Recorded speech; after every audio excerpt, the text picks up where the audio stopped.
nobody, I on the Utah real estate, you got 2 for sale in your greater neighborhood. That's it.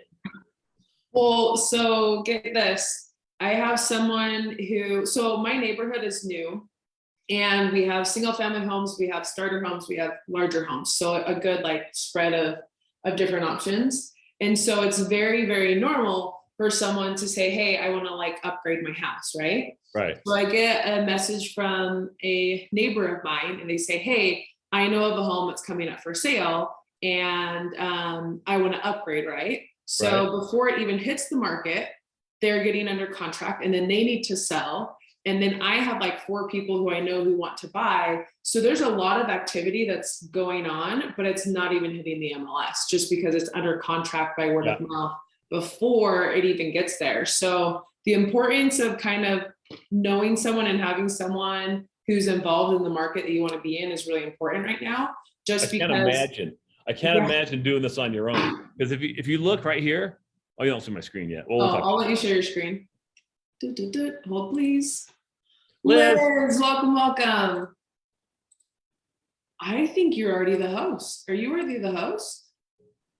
Host disabled participant sharing screen. How dare I renamed us backwards. So I'm Brian Crest and you're Tanisha Davis. That was very confusing. Called worse. So like, how is this happening? Claim host. I'm the host. Okay. Okay. So that is an interesting point, Tanisha. So you're saying many of these properties are being sold just because you know somebody? Let's see. Okay, here we go. See if I can find it. Okay, so there's the Utah real estate website. I move this stupid thing out of my way. There we go. While you're pulling that up, I'm messaging in Facebook. So right now we're live streaming. We're also live streaming on Facebook. But if anyone's watching, come join us live. So I'm going to go ahead and put the link to be able to connect with us in the chat below. So come join us. Very good. So here you see on the left side where I've got the map, right? This is the Utah real estate. This is just the regular multiple listing service, MLS. And here's your neighborhood, Tanisha, right up in here, right? Yep. Independence. So I had to kind of go down and I ignored those giant monsters over there. So I went down here. So you got one for 460,000, but that's a condo, I think. Probably. That's a condo. Yeah, that's a condo. Track home. So here are the 2 that, and I'm a little out of your neighborhood, but close. I mean, there's literally nothing in Independence besides this condo, right? Yep. Okay, so you got one for 521,000. And I like laugh because you say there's nothing. I'm like, actually, there's 5. Like I know of 5 transactions that are going on right now that aren't. And that's exactly right. And that's my point. So I'm just some regular home buyer guy, and I don't want to talk to Tanisha or Liz or anybody, right? And I fear the real estate agent. And frankly, you should fear most, but not anyway. We'll talk later. But so Tanisha is aware of 5 properties for sale. I'm looking at her neighborhood. It's right here, and I got 1. Yep, and it's already under contract. It's orange. Yeah, it's under contract too, by the way. So you really have nothing. so there, and you can see it down on the bottom right. It's accepting backup offers, which good luck with that. So, and then there are these 2, and I use these 2 in kind of comparing our rent to own. I'm using I'm using this cheaper one because it's comparable to stuff we can see on the of what's available for rent. So we want to get into that. Should we start going? Yeah. So I feel like we have to backpedal a little bit. Yeah. Hi everyone. My name's Tanisha. We've got Liz on the call. We have Brian. We're all with Brick by Brick. We're doing a market analysis. So every single month we jump into the market, and this month we're doing rent versus own. So each quarter we reassess renting versus owning. And the reason why we do that is because the market's consistently changing. So if you go to our YouTube channel and you go back to rent versus own, it would have been 3 months from now. It's going to be a completely different conversation that we're having now, because inventory is consistently changing, rent's consistently changing. We just came off of a record high last year, which I feel like was a blink away, right? We're only here in March. We're March now. And the state had seen rental increases like it has never seen before. And so what are things looking like now? Is it still skyrocketing? Is it tabling? We're going to get into that discussion. We're going to talk about, is it worth renting versus owning? I know, Liz, last time you joined, we talked a lot about the rental market for investment properties. Does it make sense to do that? A lot of us are in a situation where we have a ton of equity in our homes and we are homeowners. What does that look like to purchase a property? And as you can see, and from our jumping right into it, there's not a lot of inventory. So just because the capital's there doesn't mean that it's easy to purchase. And so just kind of emphasizing getting yourself connected. If this is a goal that you have, we have options and different things that may not be available to the public. So I'm happy to share as much as I can on that. That's applicable to what we're talking about. But Brian's our host. He's sharing his screen, and yeah, let's go ahead and jump into it. Okay, cool. So yeah, so this month we're just going to talk about rent versus own simply. And so what I'd like to do is look up some actual data, what we've got to deal with. This is, let me just show you first, if you want looking to rent versus owning. So let's look at two different scenarios. One is renting and one is owning. And then I'll show you the number breakdown and what to consider as far as the data goes, what we're going to be dealing with. So I just simply went to rentler.com, which is a site you can go to look at rentals available. And I'm going to use this Independence at the Point, which is South Salt Lake County, right over the Utah County border in Bluffdale. And we're focusing on this because it happened to be a nice area. That's Tunisia's backyard. And so we thought we'd look at that. And what I've got, there are not that many for rent. And I'm looking at townhomes, just keep it apples to apples. And we've got here, this one here is $23.95 per month. This is $2,100 for rent. Here's one for $2,900, $2,300. So what I did was I'm going to use $2,300. It's kind of an average rent, let's say, for these properties. I probably could go higher. These are 3-bedroom, 2.5 bathroom townhomes, and there are several of them up there. And they vary quite a bit depending on size and things like that. But I remember last, 5 months ago, we looked at this and it was not this high. We were getting 1,800. I think we used 1,850 was our comparison. So there's 10%, 10, 12, or 15% right there. And just to give like some concept of where things were at then. So I have an investment property or a rental that's a townhome here in this community, and rents have gone up about 23% from what I was charging then versus what this rate is now. Right. Yeah. And the outlook for this year is it's going to be close to that. I think that's at least what I'm seeing anyway. So that's going to keep going. Ultimately, rents follow home values, and home values are up dramatically. And so rents follow. It seems to lag at 6 months or a year, because of contracts. But anyway, let's use 2,300. That may be a little low, but that's okay. We'll just use that. And as far as home price, like we kind of touched on earlier, there are these two houses that really aren't in Independence, but close. We'll just use one of those. So that's $499.9, which is this house right here on the right side.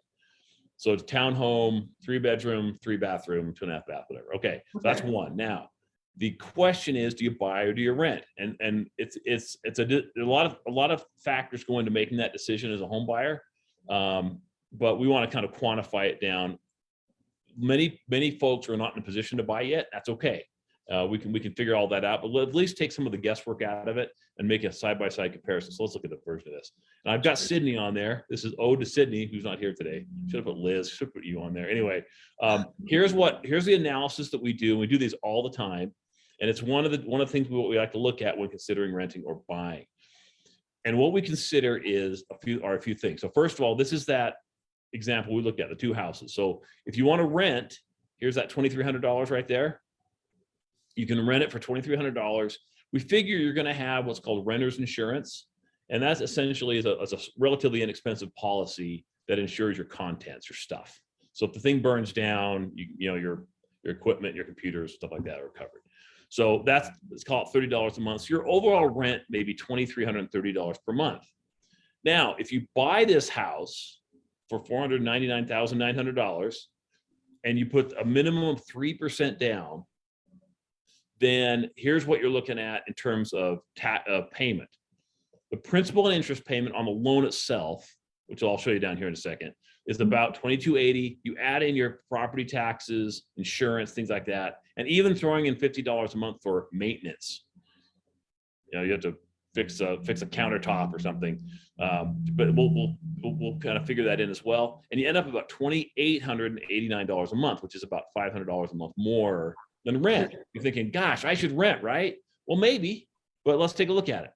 Here's a So one graph. thing before we hop over the graph that I want to mention, most people that I talk to, and Liz, I'd love to get your insight as well. When they're talking about the housing market in general, they're just saying, but it's so expensive, right? Like I could never, I don't want to buy, it's just too much. But then on the flip side, right, if this monthly expense is $500, I mean, that's a decent amount of change, right? If my monthly expenses change tomorrow to $500 a month, I would probably need to shift or adjust some things to account for that. And I think a lot of us are in the same situation.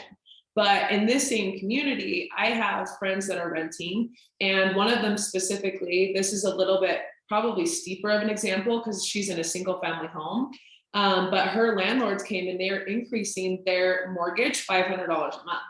And that starts on the next cycle. And that's with the going rate. So, I mean, it's not going to take long if this happens. I know I had a buyer who, after this first year of owning their home, with seeing all the increase of income that they've earned in their home, got really excited. And they say, hey, Tanisha, I want to sell so I can cash out all this equity and be completely debt free. And then they made a comment saying my rent will only be $300 more than what my mortgage is now. And I'm like, wait a minute, like your rent is going to continue to be more. You're stable in your mortgage. You know, let's do a cash out refi. Let's look at other things. But that renting versus buying right now, that gap, 500 is not that big.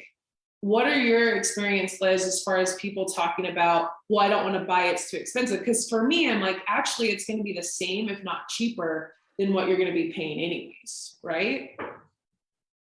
Yeah, I think it's just all about, like you said, stay in the game, stay in control of what you're doing. If you're renting, you're not in control of your finances, really.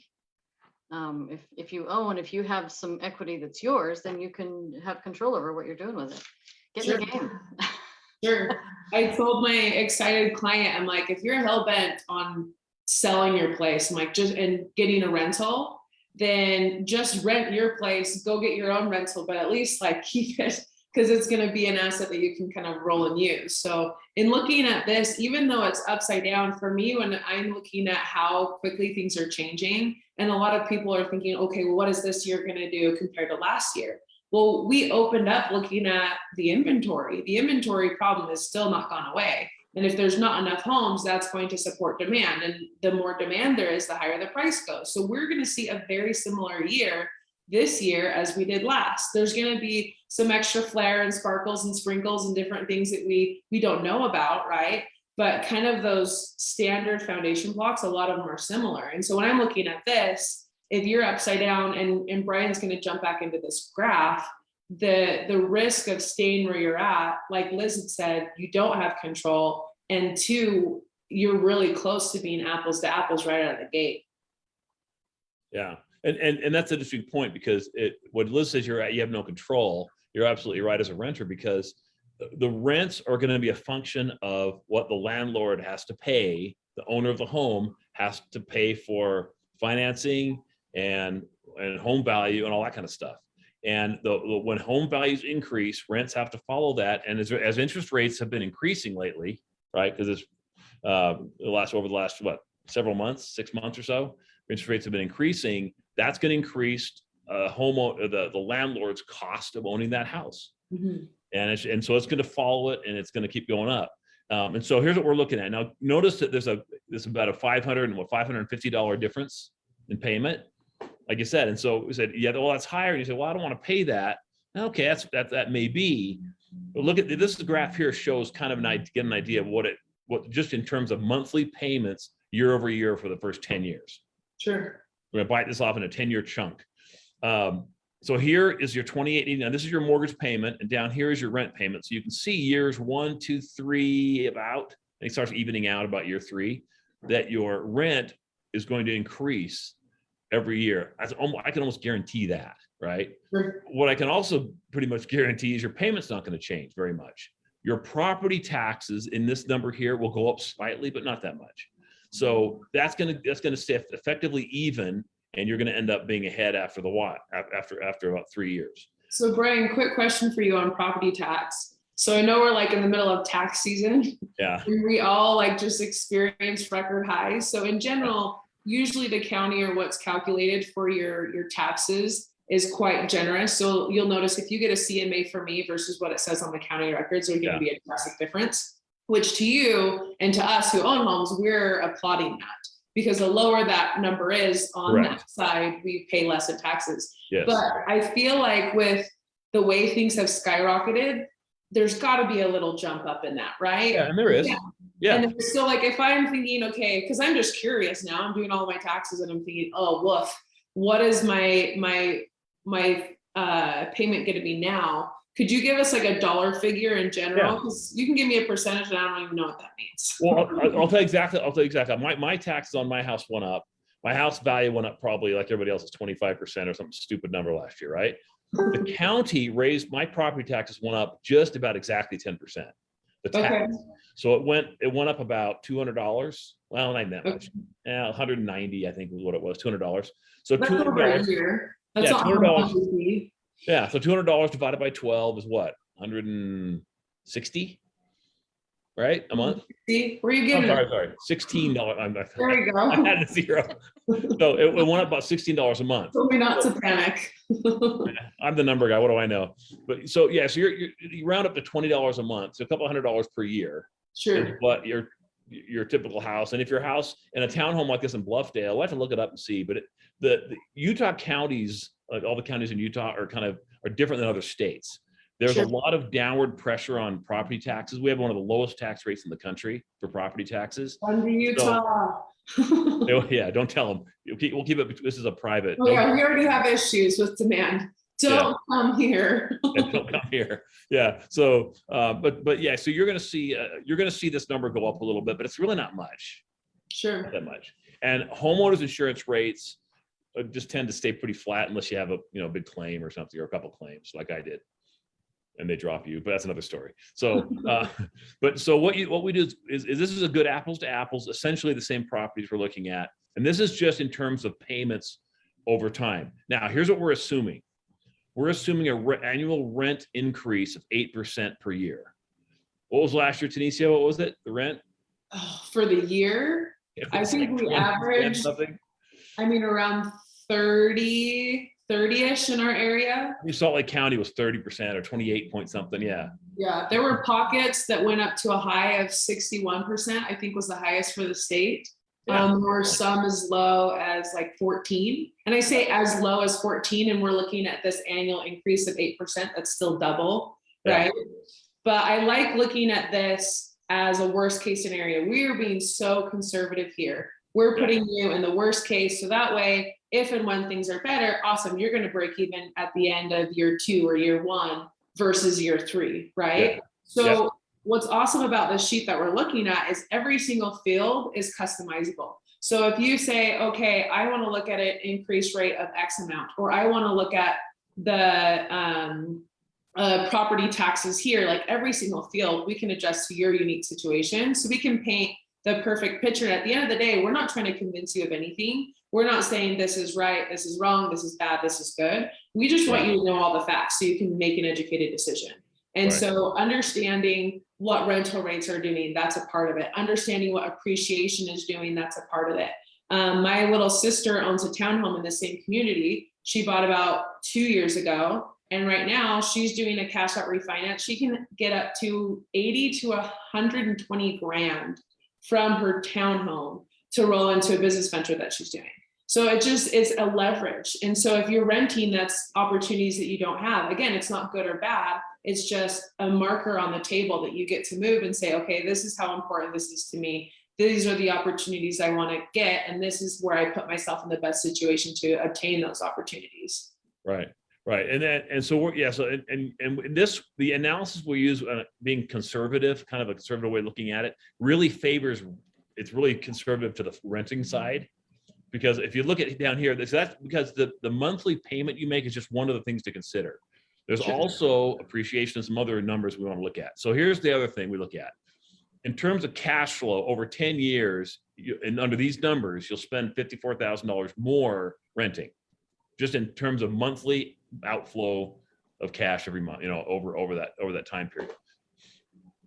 Now, if we have an 8% rental increase, we know that your home is going to change value over the years, right? So what's the annual appreciation rate? This is my favorite part. We have no idea, but I can tell you what the history is. The history is Don't great. ask me. Yeah, don't ask ask. me. So it's in the 20, it's over 20%. It's stupid. It's unsustainable. Can't continue like that in theory. However, yeah, well, that's the theory. Anyway, so here's what I'm going to forecast just for the sake of this comparison, 4.43%. There's a consortium of economists that we look at that, anyway, that's being very, I think, conservative. We've seen that much this year probably so far anyway, but that's okay. Let's use a very conservative appreciation value of 4%, 4.43%. And what that means is when you buy this place for $499,900, $500,000 basically, and after 10 years, if it appreciates that much every year, it'll be worth $771,000. Okay, so now if it appreciates 25% per year, well, you can do the math on that one, or don't. But that's the last couple of years. So it's going to the third thing we look at, not only is your home that you bought gaining in value, there's also what's called amortization gain. And what that means is when you're making your rent payment, you're not paying anything down. You're not amortizing. You're not paying a loan down. You're not increasing your equity position with the value of your home here. You are, but not for you, for somebody else. Correct. Exactly. You're paying someone else's. You're gaining equity for the landlord. And they're very happy and very thankful. They're very thankful. They are grateful. Don't discount their gratitude. Actually, let me rephrase that even now. They're very happy and grateful because not only are you paying for their mortgage, you're also lining their pockets, because the rate of where things are at, if they've owned this home, they are able to charge the difference and they're pocketing that. So that example that I gave you earlier with my friend down the street, she only rents the top half of that house. There's a whole separate income stream for the bottom half, which is nuts. And I look at this cash flow difference and I was kind of running the numbers just behind the scenes. And I'm like, 54 over 10 years. I'm like, that's not very much. And I'm like, I feel like if I were to miss out on that, I'm like, I don't mind, right? Right. And then you break it down on a monthly basis and lo and behold, it's $455. What's the difference between your initial rent versus buying? You said it was like close to 500. So Right. You're going to pay that anyway. So in my mind, we look down at appreciation gain and amortization gain. Those two things are really big numbers. And those are not just like fake numbers. Like I said, my sister, she's cashing out. I could do the same. Anyone in this position has the ability to do that. You don't have to roll it into another house. Go buy yourself a boat, like whatever you want, right? And so all of these pieces are going to kind of like roll into each other. So I just find it interesting how I think we get so fixated on the cash flow difference or that difference in payment that we forget about everything else. And so I love kind of these numbers and how you're breaking them down to make it understandable. And at the same time, we are very conservative. So like when I look at cash flow difference at 8% increase of rental, I'm like, we'll double that number in this market, right? Triple it. But even on a conservative basis, everything is green, right? You're still in a really great spot. Yeah. So if I were to change this value, this appreciation value to 10%, your home would double in value in 7 years, right? So it's like, okay, we'll just keep it low. I mean, if I could change this, it'd be just, I mean, it may happen, but I don't know. I doubt it.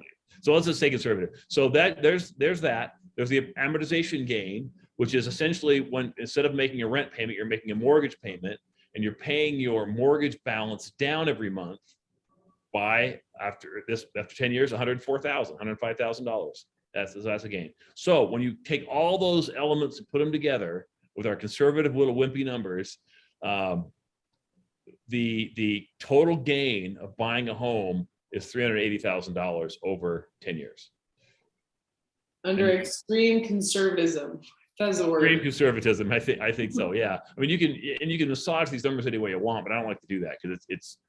I mean, I don't think on a four. I mean, if this year, if we have a home appreciation of what 15%, I think we're predicting for this calendar year, that puts you ahead, and your home could not appreciate for a couple of years and then start going up at 4% again, and you'd still be basically the same. So well, it's a matter of like, can you keep up, right? So right. People have earned $80 to $120 of equity in their home just in the past year, literally for only owning it. Yeah. What's your side hustle? If I had a side hustle that was making me 120 on top of like my other job, that to me doesn't support a lifestyle versus I just own my home. I literally could do nothing, right? Yeah. So one, is it physically possible? And then two, is that the lifestyle that you want to sustain? Like, is that going to allow you like, oh, well, I can just work harder. I'll just work more overtime. I'll just save more. I'll cut out my Netflix and I'll eat ramen. I'm like, okay, well, fantastic. Your life will be miserable. That doesn't sound great, right? To say the difference. But by the time we get to that point, it's a different market. Like Brian's saying, like we can anticipate and we can forecast and we can kind of throw out numbers all day, but we don't know until we get there. So in this moment, we know what we're talking about because it's the market we're living in. If we go back 3 months from now, you could watch Rent versus Own on our YouTube channel and see what the market looked like from then and kind of continue going back. And so we've been doing this for over a year now. You could have a whole year's worth of content and say, okay, each time, what was the conversation like? Because I know a year ago, we were saying, hey, you could wait 6 months, right? Do you remember that? Yeah, you that could was wait 6 months to a year and nothing from what we can see is going to change or impact that, right? And then the next quarter it was like, okay, well maybe that time's in half. And then the next quarter we all decided that the world was going to end and we're running around with our heads chopped off and it was a completely different story, right? But in the end, you look at any graph and it's going to do this. But if you stand back far enough, you're going to see the trend, right? And the trend is consistently going up. Yeah, exactly. So that's really what it comes down to as far as it. But like I said, there are other considerations that are not as objective as this to consider, and we talk about those a lot. But at least we have this data point now. We can look at it and say, okay, is it really worth very short-term pain in terms of monthly cash flow for a long-term gain, very low significant gain? Sure. Using really wimpy numbers, I might add. It's funny. I'm sitting here thinking it's really all about perspective. I mean, I think about when we bought our first home for less than $200,000 and we were like, how are we ever going to do that? It's too much money. We can't. And Tanisha, you were talking about, maybe you have to sacrifice a little bit to rent. Well, I look at it opposite. I look at it, to buy initially on your graph, Brian, it looked like buying was going to be a little tougher than renting. That's and correct. if you can sacrifice a little bit for just a few years, then if you can see the long term rather than just the day to day, then you'll come out ahead. Right. By sacrificing a little bit up front. Correct. And getting into get your foot in the door. Yeah. So I think Liz, you said it perfectly.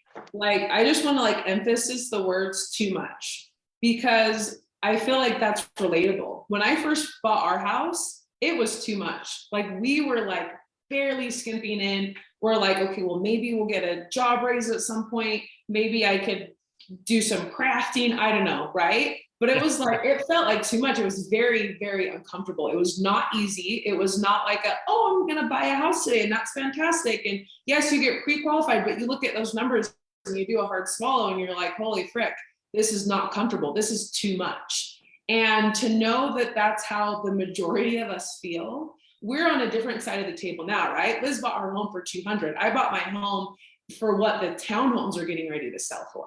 So eventually that too much is going to grow, whether that's in your own personal status with jobs or different things of that nature in the market, to where now I'm just coming from a position of gratitude and excitement and opportunity. But when it started, it was not any of those feelings. It was stress. It was nausea. It was sleepless nights. It was not comfortable. And so I encourage you or anyone who's thinking about it, let's run the numbers. And if you feel, I use this phrase a lot, I'm saying, especially when we get under contract, if you feel like you're going to throw up, you are right on point. That's right where you should be. And the reality of it is you're pushing yourself. You're doing something new. You're doing, something you've never done before. That's scary. That's not easy. That's uncomfortable. But this is the potential you're unlocking. And I love how you put that. And I think that it's really important to know that we're not coming from a place of oh, this is easy and anyone can do it. No, it's for most of us difficult and uncomfortable, right, but it's possible. And like Brian said at the very beginning, if that's not on your cards right now, we will break down a plan and figure out how we can make it work for you. Yeah, and we do that a lot. We do that all the time. In fact, we have a lot of folks that are kind of waiting To see if we have some more inventory this spring, maybe, Sure. hopefully, because there's, With yeah, more not- inventory comes more buyers, right?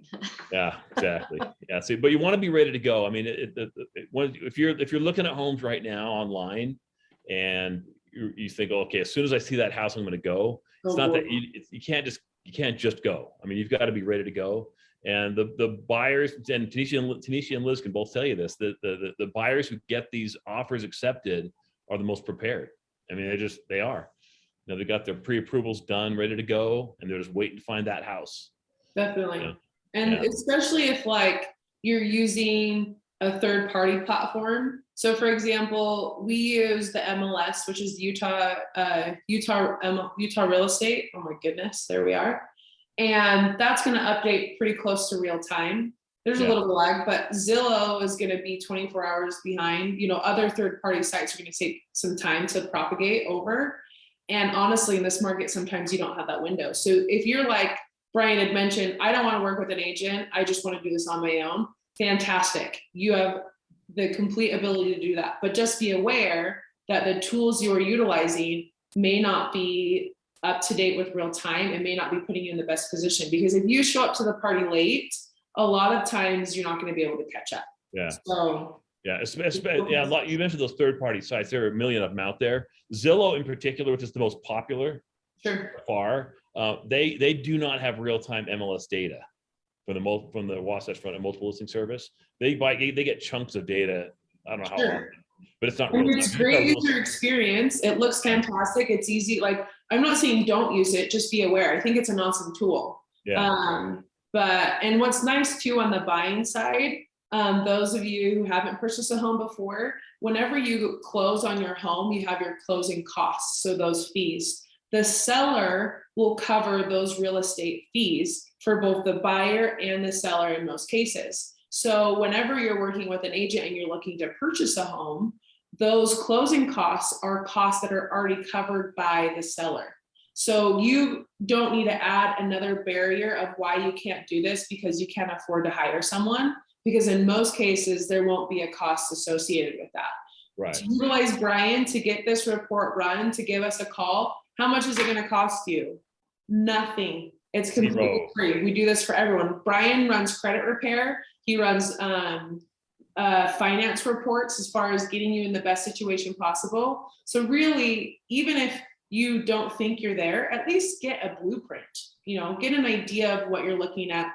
And that way you can set goals accordingly. Because if home ownership is never in your future and that's something that you've been telling yourself, well, let's break down the numbers and let's see if we can surprise you and say, oh, did you know there's 0 down options? There's grant programs. There's other ways to purchase a home than maybe what you find in a traditional Google search or what you've been told. Yeah, and by the way, we really narrow that down. I mean, if you, for example, if you are looking at say, for example, I have 0 down. I don't have any money for down payment.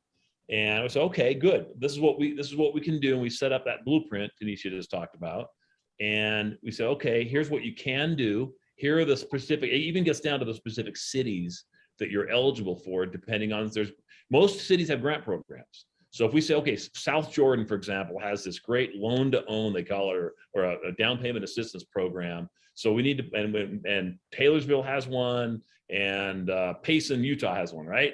So we say, okay, I need to be in one of those 3 cities because this particular down payment assistance program will work for me. The others won't. So we can narrow it down, and then we get a hold of Liz, for example, say, Liz, this is what we're looking for. This particular price range from here to here, townhome or single family, and in these 4 cities, Payson, Orem, Bluffton, whatever. And we can, and then you guys can set them up on searches so they get real-time emails, right? For the MLS, say, okay, hey, it's the market, you will know right. about it. This new house just came up for $329,000 in Payson, and here we go. Or Liz goes, hey, I know a guy who's selling a house down in Payson, and let's just forget the whole MLS thing. Sure. You know? I mean, with Brick by Brick right now, we have 10 different regions over the state of Utah, and we are consistently growing. So more than likely, we're going to have an agent close to you with their ear to the ground to be able to take advantage of some of those situations that we had mentioned before. I personally know of 5 different transactions that are happening in my neighborhood that are not on the MLS, right?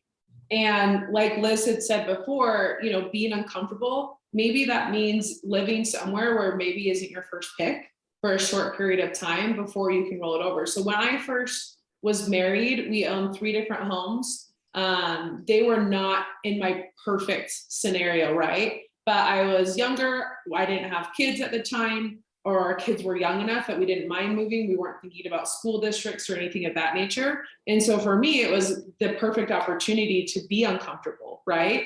And so now when I found the home that we're living in now, we had the ability to work our way up, right? We didn't need to utilize a grant program because we had our homes.